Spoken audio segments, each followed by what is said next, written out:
ఇక నేను ప్రొడక్ట్ అనే ఒక ఆబ్జెక్ట్ తీసుకున్నాను. దానిలో టైటిలు, ప్రైజు, స్టాక్ అని 3 ప్రాపర్టీస్ తీసుకున్నాను.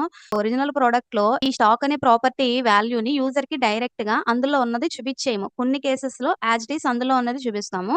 కొన్ని కేసెస్‌లో డిఫాల్ట్‌గా సమ్ వాల్యూ ఇచ్చి ఆ వాల్యూని చూపిస్తామనమాట.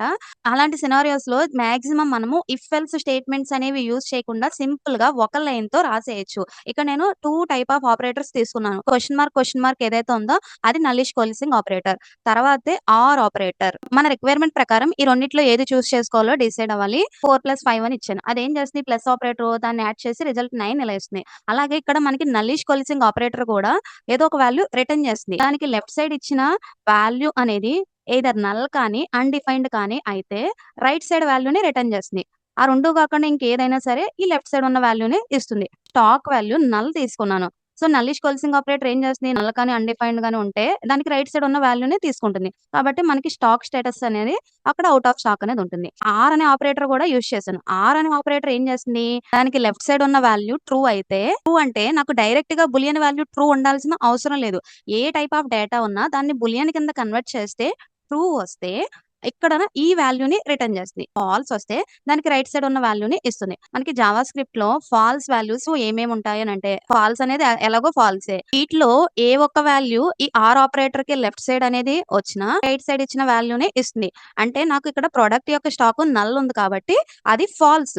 ఫాల్స్ కాబట్టి అప్పుడు ఏం చేస్తుంది ఆర్ ఆపరేటర్ దానికి ఇచ్చిన రైట్ సైడ్ వాల్యూని రిటర్న్ చేస్తుంది. కాబట్టి నాకు ఈ సినారియోలో ఈ 2 ఆపరేటర్స్ నాకు సేమ్ అవుట్‌పుట్‌నే ఇస్తున్నాయి. అండ్ ఇక్కడ నేను స్టాక్ వాల్యూ 0 పెడుతున్నా. అప్పుడు నల్లిష్ కొలిసింగ్ ఆపరేటర్ 0ని ఇచ్చేసింది. మనం యూజర్‌కి ఎప్పుడు స్టాక్ అనేది 0 ఉన్నప్పుడు ఆ 0ని డిస్‌ప్లే చేయము. ఔట్ ఆఫ్ స్టాక్ అని డిస్‌ప్లే చేస్తాం. ఇక్కడ మనకి 0 ఉంది. అది నల్లో కాదు, అన్‌డిఫైన్డ్ కాదు. కాబట్టి యాజ్ ఇట్ ఈజ్ దానికి లెఫ్ట్ సైడ్ ఉన్న వాల్యూ ఇచ్చేస్తుంది.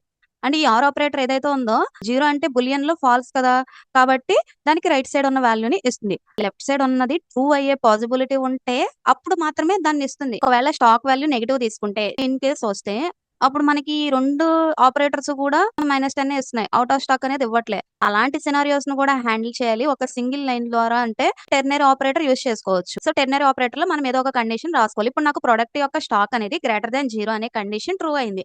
అప్పుడు మాత్రమే నేను ప్రొడక్ట్ యొక్క స్టాక్‌ని రిటర్న్ చేయాలి. ఒకవేళ కాకపోతే నేను కోలన్ పెట్టి ఏం రిటర్న్ చేయాలి? ఔట్ ఆఫ్ స్టాక్ అనేది రిటర్న్ చేయాలి. టెర్నరీ ఆపరేటర్‌లో మనం సింటాక్స్ ఎలా ఇస్తాము? ఏదన్నా ఒక కండిషన్ ఇవ్వాలి. ఆ కండిషన్ ట్రూ అయితే ఏం రిటర్న్ చేయాలో అది క్వెషన్ మార్క్ తర్వాత ఇవ్వాలి.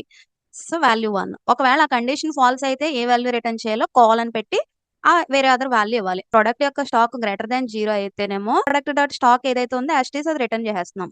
లేకపోతే ఔట్ ఆఫ్ స్టాక్‌ని రిటర్న్ చేస్తున్నాము.